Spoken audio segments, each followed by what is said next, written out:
There are moments when money seems to come easily. And then there are seasons where it feels like everything is blocked. You try to move forward. You look for opportunities. You put in effort, but nothing flows the way it should. Income feels delayed. Opportunities feel limited. And you start asking yourself, why does it feel like something is holding this back? I've seen this pattern before, not just from the outside, but from a place where patterns like this were studied closely. Because when I was on the other side, money was never just about effort, it was about flow. And more importantly, what interrupts that flow. Now, here's what most people don't understand: it's not always about how much you do, it's about how aligned you are with what you're expecting. Because your thoughts, your focus, and your response to situations either keep things moving or quietly slow them down. Now, this is where it becomes important. Some people pray for financial change, but they do it from a place of pressure. They speak from frustration. They focus on lack. They repeat words, but their mindset stays the same. And because of that, nothing shifts. Not because the words are wrong, but because the position behind the words hasn't changed. Now I'm going to show you something different.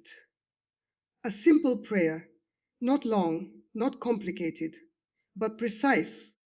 Because this prayer is not about asking randomly, it's about positioning yourself correctly so that opportunities, ideas, and unexpected sources can actually reach you. Because once your position changes, flow begins to open, not instantly in every case, but consistently. So don't listen to this casually, because if you've been experiencing financial delay or limitation, then what you're about to hear needs to be understood and applied with clarity.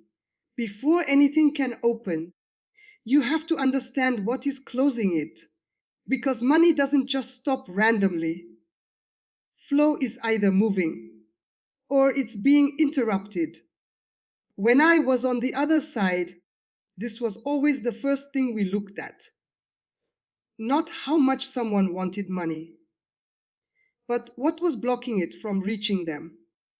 And most of the time, it wasn't external, it was internal. Now, this is where many people get it wrong.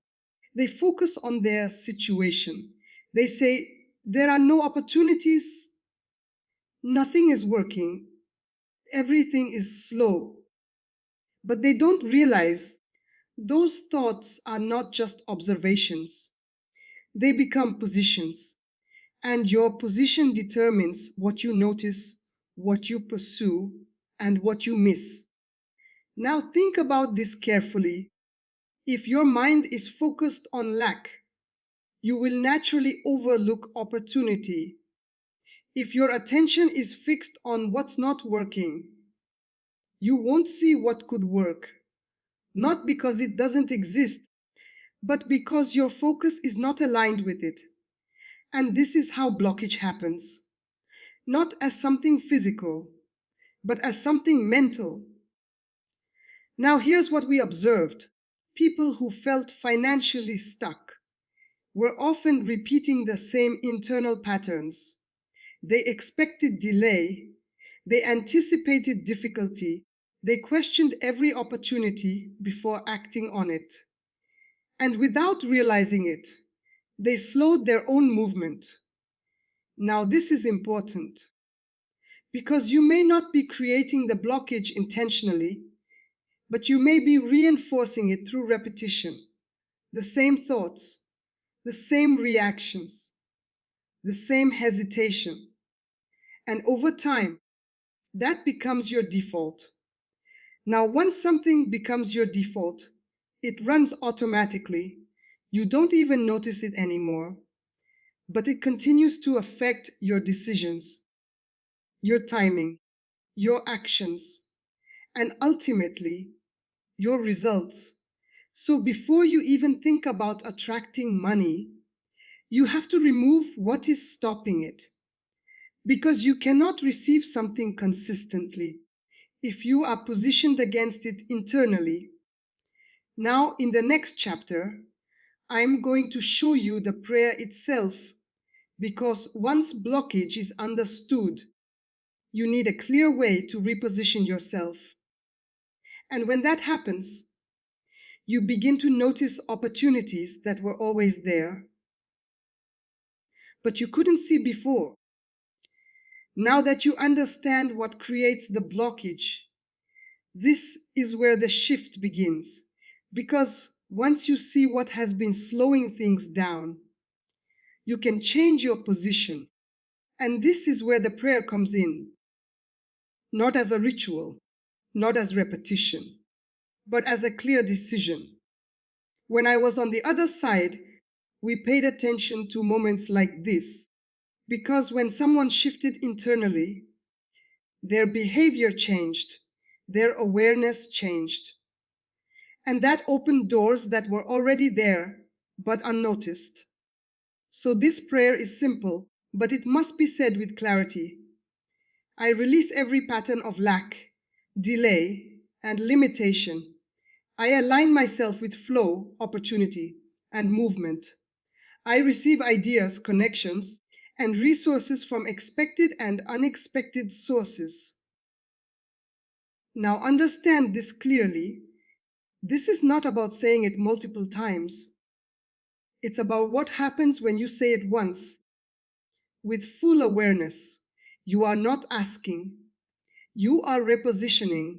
You are deciding that you are no longer aligned with limitation, that your focus is no longer fixed on what is missing, that your attention is now open to what is possible. And that decision changes how you see everything. Now, here's where most people make a mistake. They say something like this, but then immediately return to old thinking. They go back to focusing on what they don't have. They doubt what could happen. They hesitate when something new appears. And in doing that, they cancel the shift they just created. So the prayer must be supported by your response. You don't return to lack-based thinking.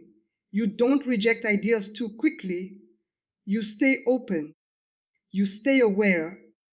Now, when this is done correctly, something subtle but powerful happens.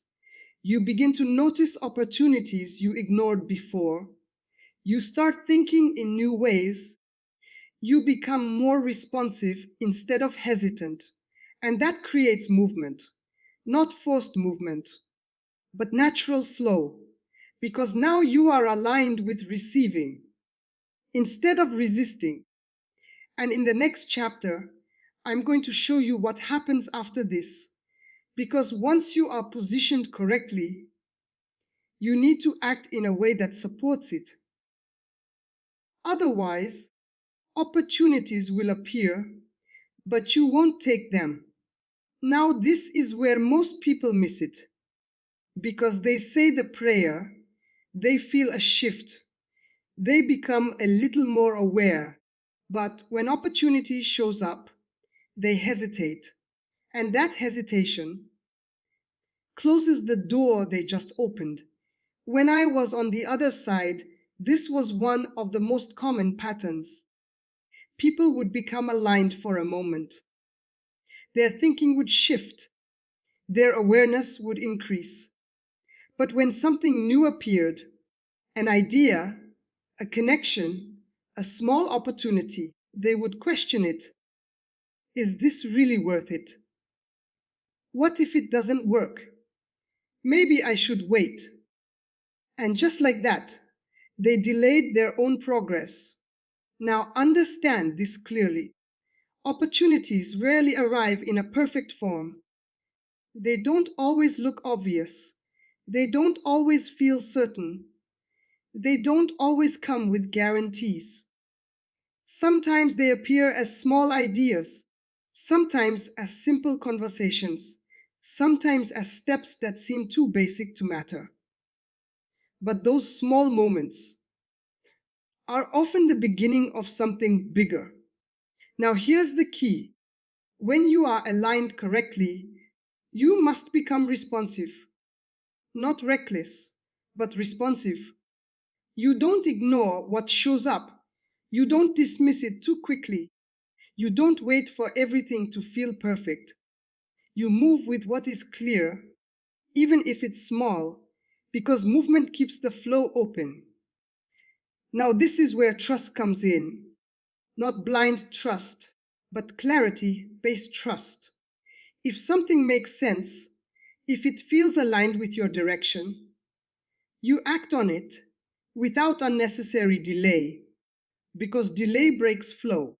Now, when this becomes your response, everything changes. You stop missing opportunities. You stop overthinking simple steps. You start building momentum naturally. And once momentum begins, results follow. Now, this doesn't mean every step will work perfectly. Some things won't lead anywhere. That's normal. But movement still matters because it keeps you engaged, aware, and progressing. Now, here's the truth most people don't realize: it's not that opportunities are not coming, it's that they are being missed, delayed, or ignored. And once you correct that, you begin to see a difference, not instantly in every case, but consistently over time. And in the next chapter, I'm going to show you how to maintain this flow, because starting movement is one thing, but keeping it open is what creates real financial change. Now, this is where most people lose everything they started, because opening the flow is one thing, but maintaining it, that's where consistency is tested. When I was on the other side, this was the phase we relied on the most. We didn't need to stop opportunities from coming. We just needed people to break their own flow after it started. And most people do this without realizing it. They begin to see small changes. They notice new ideas. They take a few steps forward. But then they become inconsistent. They act one day, then hesitate the next. They move forward once, then go back to overthinking. And slowly, the flow weakens, not because it disappeared, but because it was not sustained. Now understand this clearly. Flow requires consistency, not perfection, not constant success, but consistent movement. Because the moment you stop responding, the moment you go back to delay, the moment you return to doubt, you interrupt what was opening. Now, here's how it happens in real life: you receive an idea, but you don't act on it immediately. You see an opportunity, but you wait too long. You start something, but you don't continue it. And those small delays add up. They create gaps. And those gaps break momentum. Now, here's the key: you don't need to do everything at once. You don't need to force results. You just need to stay engaged. You respond when something appears. You follow through on what you start. You keep your attention aligned with movement, because engagement keeps the flow alive. Now, this is important. You will not always feel motivated. You will not always feel certain. But that's not what maintains flow. Action does, even small action, consistent action. Now, when you stay consistent, something powerful happens. Opportunities begin to connect. Small steps begin to build.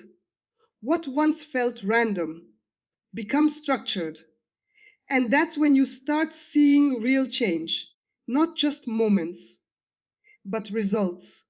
Now, in the final chapter, I'm going to show you how to lock this in, because once you understand how to maintain flow, you need to make it your default so that you don't just experience temporary progress, but lasting increase. Now, this is where everything becomes permanent. Because up to this point, you've learned how to remove blockage, reposition yourself, recognize opportunities, and maintain movement. But if this doesn't become your default way of operating, you will experience progress in moments and then return to old patterns again. When I was on the other side, this is what we watched for. Not whether someone had a breakthrough, but whether they could sustain a new pattern long enough for it to become natural. Because once something becomes natural, it no longer requires effort. It becomes automatic. So this final step is simple, but it requires awareness. You stop treating flow like something temporary and you start treating it like something you protect daily. Every time you notice yourself drifting back into lack thinking, you correct it immediately. Every time hesitation tries to slow you down, you move anyway. Every time you feel yourself disconnecting from action, you re engage, not later, not when you feel ready, but in that moment, because your response in small moments determines your long term pattern. Now, here's the shift. At first, you will have to remind yourself. You will catch yourself hesitating. You will notice old thoughts returning. And in those moments, you adjust quickly because quick correction prevents old patterns from rebuilding. Now, over time, something changes. You don't think in terms of lack anymore. You don't delay simple actions. You don't miss opportunities the way you used to. Why? Because your mind is now aligned with movement and receiving. And once that alignment becomes your default, flow becomes natural. Now, let me be clear. This doesn't mean money appears instantly every time. But it does mean this. You are no longer blocking it. You are no longer delaying it. You are no longer missing it. You are positioned to notice, respond, and build. And that is what creates increase. Now, this is the final truth. It's not just about the prayer, it's about the pattern you live by after it. Because words can shift your position, but your actions maintain it. So don't just say the prayer, live in alignment with it. Respond consistently, act without unnecessary delay, stay engaged with what appears. And once you do that, you won't just experience moments of financial change, you will build a steady, ongoing flow. And that is what most people have been missing all along. Now, this is the final piece. And this is where everything either comes together or quietly falls apart. Because many people do everything we've talked about. They say the prayer, they shift their thinking, they start taking action. But deep down, they are still waiting, waiting for something to happen, waiting for confirmation, waiting for proof that things are changing. And that waiting slows everything down again. When I was on the other side, this was one of the most subtle patterns. People would change their actions on the surface, but internally, they were still in a state of waiting instead of expecting. And there is a difference. Waiting feels passive, it feels uncertain. It feels like something might happen or might not. But expecting, that's different. Expectation is active, It changes how you move. It changes how you respond. It changes how you carry yourself every day. Because when you expect something, you are prepared for it. You are alert to it. You don't ignore it when it appears. Now understand this clearly. Expectation sharpens your awareness. If you expect opportunities, you notice them faster. If you expect ideas, you take them seriously. If you expect movement, you act without hesitation, and that creates results. Now, here's where most people make a mistake. They say they expect change, but their actions still reflect doubt. They hesitate, they question everything, they delay simple steps, and in doing that, they cancel their own expectation because real expectation is supported by behavior. Now, when this shift happens correctly, you'll feel it. You stop looking at your situation as if nothing is happening. You start noticing movement, even in small ways. A new idea, a new connection, a small opportunity, and instead of ignoring it, you respond immediately because you're no longer waiting, you're expecting. Now, this doesn't mean everything appears instantly, but it does mean this: you are positioned correctly every day. Your focus is aligned, your response is consistent, your actions support your direction. And over time, that expectation becomes reality, not by chance, but by alignment. Now, this is the final truth. You don't receive consistently because you ask once. You receive consistently because you live in a state that supports receiving. And once that becomes your default, you don't just hope for change. You move in a way that creates it. So don't go back to waiting. Don't fall into passive thinking. Stay aware, stay responsive, stay consistent. Because once you shift from waiting to expecting, flow is no longer something you're trying to reach. It becomes something you live in every day. Now, this is where many people fail quietly, not at the beginning, not when they first hear this message, but later, when things start to improve. Because once flow begins, you have to protect it. When I was on the other side, this was the final stage we depended on. We didn't need to stop someone completely. We just needed them to slowly allow the old patterns back in. A little doubt, a little distraction, a little inconsistency, and over time, the same blockage returned. So understand this clearly. What you allow determines what stays. If you allow doubt to sit in your mind, it will grow. If you allow hesitation to repeat, it will become your habit again. If you allow inconsistency, flow will weaken, not immediately, but gradually. Now, here's what you must do differently. You don't ignore small shifts anymore. You don't tell yourself, it's just one time, because one time repeated becomes a pattern. So the moment you notice yourself slipping, you correct it immediately. You don't sit in doubt. You don't entertain negative thinking.